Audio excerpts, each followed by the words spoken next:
A lone seeker sits cross-legged beneath a fig tree, watching his own breath.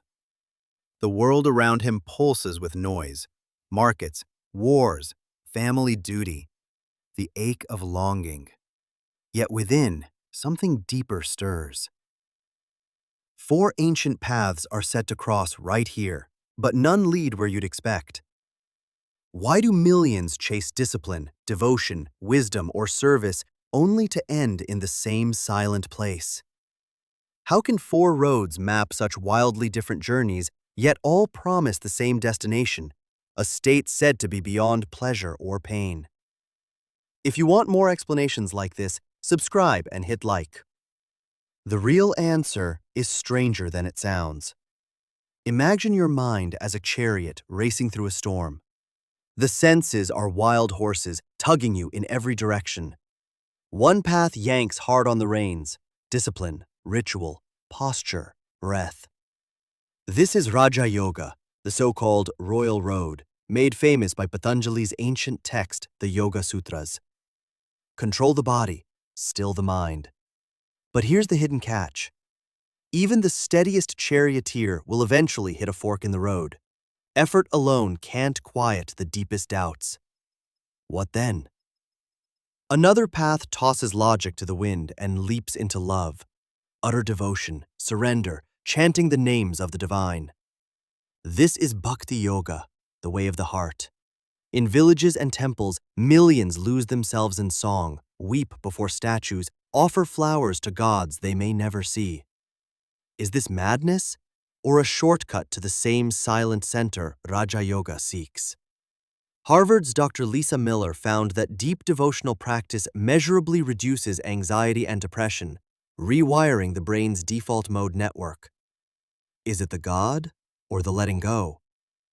Meanwhile, in a quiet study, a philosopher unravels the world's riddles with relentless questions. Who am I? What is real? This is Jnana Yoga, the way of knowledge. Shankara, the great thinker, warned that most mistake the finger pointing at the moon for the moon itself. In modern labs, Princeton's Michael Graziano's attention schema theory suggests that consciousness, like the self, might be a clever model, an illusion constructed for survival. If the self is smoke, what burns beneath? The fourth path might seem the most ordinary, but hides the greatest paradox. Karma Yoga, the yoga of action. You plunge into work, family, duty, not to gain or avoid, but as an offering.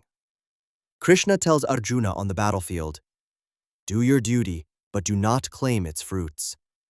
Researchers like Adam Grant show that purposeful, selfless work can boost meaning and life satisfaction, even decrease stress hormones.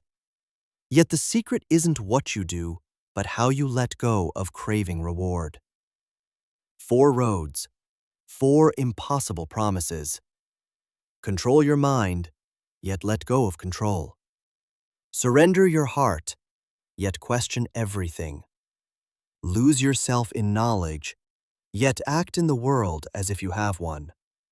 Work as if none of it matters, yet pour your whole being into every act. How can contradictions be the map? Here's where things get weirder. The ancient texts hint that each path, if followed to its end, dissolves its own foundation. The yogi who disciplines body and mind eventually discovers the limits of will.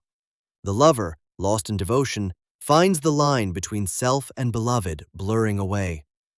The philosopher, dissecting reality, realizes the mind cannot grasp what is beyond thought.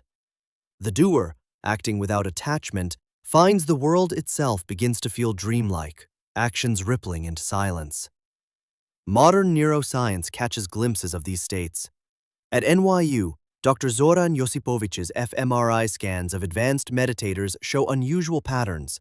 The default mode network, your inner narrator, goes quiet, replaced by a sense of unity and boundless presence. Whether through breath, song, thought, or work, the end is the same. The boundaries of self fade, replaced by a spacious awareness that feels more real than any story you once told about yourself. Why four paths then? Because minds are wild and varied. One person's discipline is another's cage.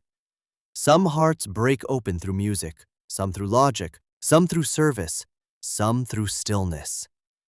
But all roads, if walked with sincerity, lead to the same clearing. Yoga, in its deepest sense, is union.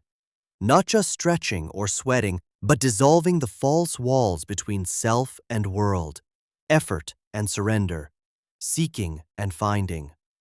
The ultimate goal isn't to become someone new, but to remember what you already are beneath the noise.